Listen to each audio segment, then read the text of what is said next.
Many of you have expressed deep anger and disappointment. Many of you are upset that someone who attempted to destroy our democracy was invited to sit on a stage in front of a crowd of Republican voters to answer questions and predictably continued to spew lie after lie after lie. And I get it. It was disturbing. It was disturbing to see and hear that person refer to a black law enforcement officer as a thug, an adjective he used many times to describe black men, and call Caitlin Collins, the moderator, nasty, which is what he calls any woman who stands up to him. It was disturbing to hear him speak so highly of QAnon conspirators and insurrectionists who assaulted police officers in our democracy on January 6th. And it was awful to hear him spread ridiculous lies about the election.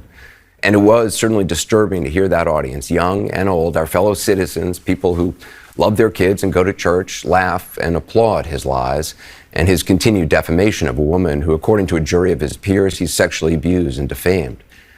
As good a job as Caitlin Collins did trying to fact-check him, it is impossible to fact-check fully because he lies so shamelessly. Now, many of you think CNN shouldn't have given him any platform to speak, and I understand the anger about that. Giving him the audience, the time, I get that. But this is what I also get. The man you were so disturbed to see and hear from last night, that man is the front runner for the Republican nomination for president. And according to polling, no other Republican is even close. That man you were so upset to hear from last night, he may be president of the United States in less than 2 years. And that audience that upset you, that's a sampling of about half the country. They are your family members, your neighbors, and they are voting. And many said they're voting for him. Now, maybe you haven't been paying attention to him since he left office. Maybe you've been enjoying not hearing from him, thinking it can't happen again. Some investigation is going to stop him. Well, it hasn't so far. So if last night showed anything, it showed it can happen again. It is happening again. He hasn't changed, and he is running hard. You have every right to be outraged today and angry and never watch this network again. But do you think staying in your silo and only listening to people you agree with is going to make that person go away?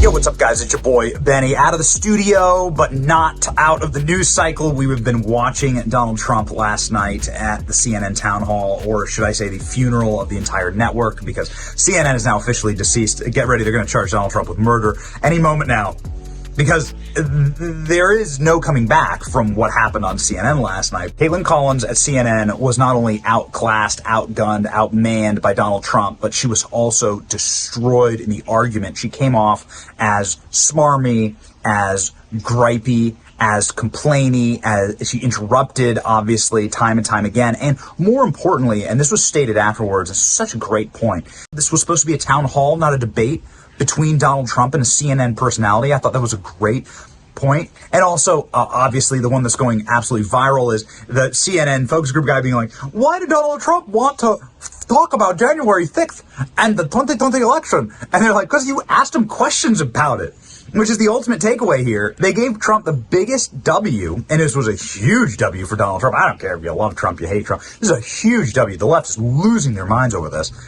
They gave Trump the biggest W because they asked him questions that only libs wanted to hear the answer to, which are easy to knock down because conservatives hate these questions about January 6th, the obsession with 2020 election. I mean, it's really libs who are obsessed with that stuff. Conservatives want to talk about inflation, gas prices, and open borders. The war in Ukraine answer was like, choice. And so these are like obviously substantial policy differences, but you set Donald Trump up for victory there with a conservative audience asking him questions that like the only lib blue anon psychopaths care about.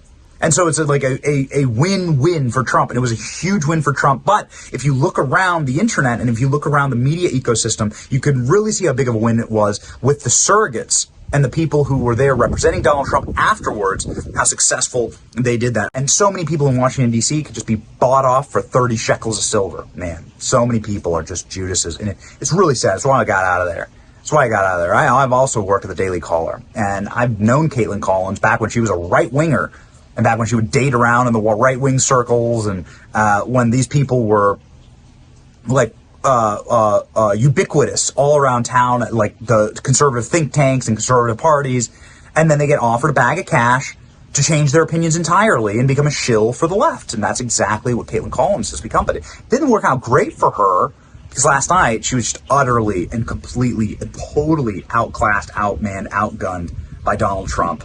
If you need further evidence, check this out. You look at what happened during that election.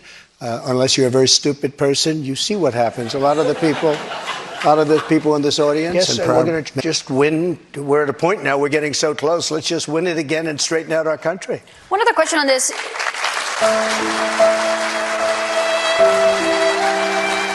You're not stupid at all, but you perhaps are given an agenda or you have an agenda. Look, I was just saying there's no evidence of that election fraud. You did once tweet. You're supposed to say that, but I'm glad you say that. But look, That's that was truth, a horrible Mr. President. election. That was a horrible election, and we have to have honest elections in our country. We have open borders. We have said, we'll give you soldiers, we'll give you National Guard, we'll give you whatever you want. And they turned me down. You're and in acting fact, defense she turned me down. secretary.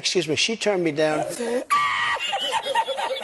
I didn't have a script. I don't need scripts like a certain person that's in there right now. The video, it came out much later after they had already attacked the Capitol.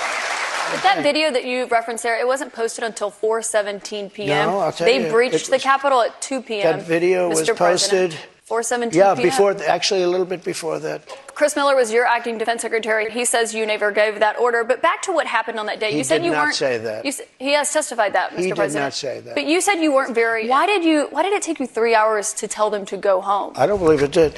Oh, let me pull it out. I have to pull it out. And this was in the form of Twitter. Now I use Truth Social. I think it's far superior, okay? I hope everybody's like, they took it down. I don't know why. I think they took it down because it was so good. They didn't like it being up there. Mr. President, I looked at the same timeline that you did. No, I know, but you didn't report that. You know why? Because it was taken down. We did report it. I was reporting that day. It was taken down and it wasn't. But when it was clear to you that they were not, do you feel that you owe him an apology? No, because he did something wrong. He should have put the votes back to the state legislatures, and I think we would have had a different outcome. I really do. But he doesn't have the authority. The vice president does not have the authority to reject those election results. Let's have this one out just now, because it's interesting. Let's keep it interesting, right?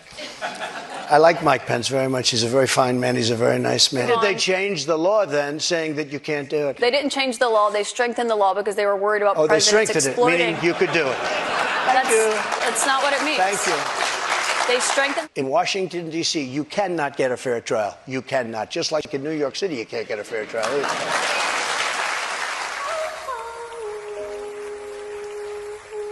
What kind of a woman meets somebody and brings him up, and within minutes you're playing hanky-panky in a dressing room, okay? I don't know if she was married then or not. John Johnson, I feel sorry for you, John Johnson. Mr. President, this is a fake story, and you don't want to give it credibility. That's why I didn't go. One thing you did do in this. I have no idea who the hell. She's a Mr. whack President, job. you did not testify in. What is the first thing you would do to help bring down the cost to make things more affordable? Drill, baby, drill. Do you think the U.S. should default if the White House does not agree to the spending cuts Republicans are demanding? You might as well do it now because you'll do it later. Because we have to save this country. Our country is dying. We have a very big mental health problem in this country. And again, it's not the gun that pulls the trigger. It's the person that pulls the trigger. And we have to protect our Second Amendment. We have to protect a crazy woman named Nancy Pelosi. But the question here is, would you give Ukraine? I took the documents. I'm allowed to. You know who else took them? Obama took them. Nixon took them. Obama Reagan did not took take them. documents. Oh, he didn't? The difference here that I'd like Take to a know. look. But you know who took them more than anybody is Joe Biden. He has 1,800 boxes. And nobody even knows where they are. 1,800. And nobody talks about him. I would like for you to answer the question. Okay, it's very simple to answer. That's why I asked it. It's very simple to. You're a nasty person, I'll tell you. You gonna do something or just stand there and bleed? Why is it that Biden had 9 boxes in Chinatown? And he gets a lot of money from China. Why is that?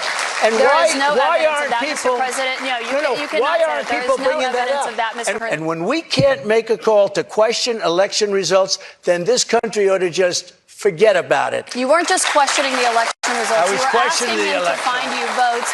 These people are sick. Anybody that wants this to happen to our country, they're destroying our country, and this should not be allowed to happen. Does it bother you that he keeps talking about 2020 and not 2024? Couldn't the media ask him a question about 2024?